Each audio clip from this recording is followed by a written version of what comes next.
We're at an incredible inflection point right now, where for years we've been talking about data and hyper-targeting, and certainly things like programmatic have been occupying, I think, too much of the stage, actually.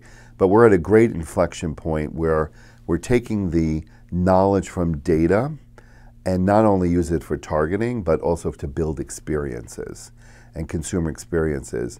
I think we need to balance, there needs to be a balance from a marketing side between the hyper-targeting that we do and the consumer experiences that we build for brands.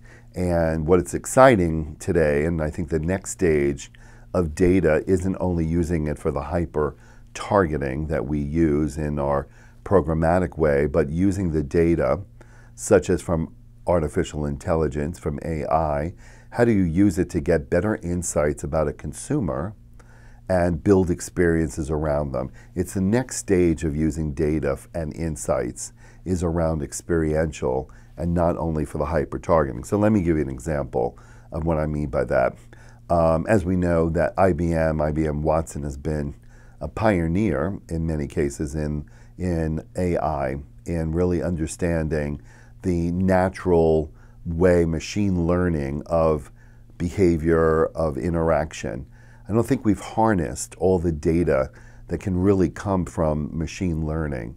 So by an example, we're working with IBM Watson now and a key client that we have, Campbell's, and developing with Chef Watson natural language processing advertising. So if you can imagine that you have company coming over and you have chicken in the house and you've got Campbell's soup and you've got some other ingredients, you're like, what do I do with all of it? You could search through recipes, or you can ask in a natural way, interact with the ad, interact with an application, and say, what do I do tonight for dinner? What's the best way to use all these ingredients? In a natural way, just the way I'm talking to you now, where you might talk to a Siri. And what comes back is, through the machine learning, comes back the types of recipes that you could be using based on those ingredients. So I think the next phase of data and insights is going to come from that machine learning. We haven't yet harvested it.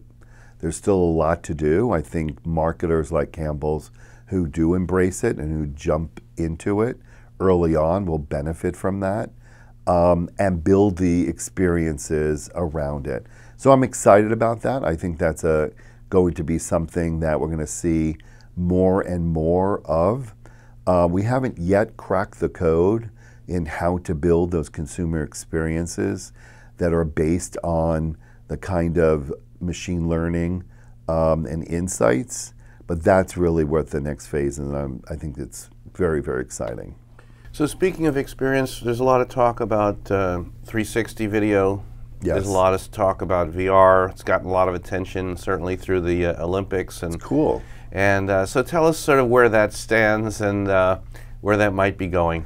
It's cool, but I don't see the wide marketing applications now. I believe we need to determine what's the best way to use it from a marketing sense and measure what impact it has. Definitely see it for more experiential type of experiences that we're building. So for instance, Marriott, another client we work with, using VR to create an experience around the resort. So you can have a virtual experience of what that's like, right? But what do you do with it?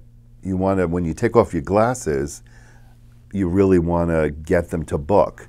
So I think it's a great first step in terms of building the excitement, the experiences.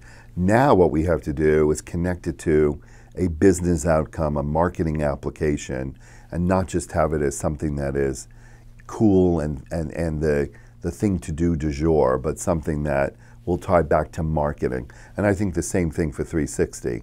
Lots of marketing applications, but it's nascent. It's almost at the early stages when we did, everybody remembers the early webisodes, right?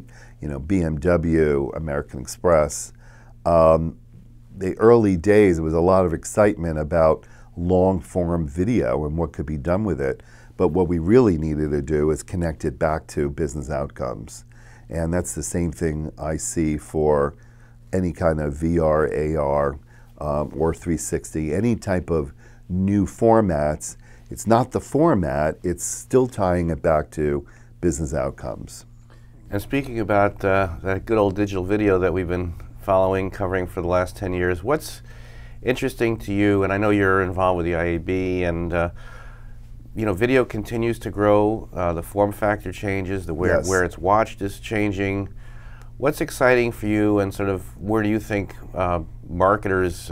What's the demand of marketers for video, and what's the opportunities now? Well, the opportunity, I think, is endless for video, digital video. It's a lean-in experience where you can lean in. Most video we know is through mobile today. So the opportunity to connect directly to a brand action. It's not just about watching the video, it's about using the video, especially in mobile, to create a greater brand connection and drive an action from it. Again, I don't believe marketers are fully embracing what the opportunities are with digital video. You're at a point of action when you're watching video, right? It's not a lean back, it's a lean in, it's a lean forward, and you're watching that and you're having a great opportunity in that moment to make a greater action with the brand, and we need to build further that. So I still believe the opportunity is great, it's infinite. We have to make sure we have the right quality type of inventory that's available and that's best for brands, and that is viewable, that we can count, that is being viewed. So that's essential from an operations side. But that to me is the table stakes. The real exciting opportunity is what we do with it to create that action, to create the balance between the emotional and then the practical, and drive that immediate brand action.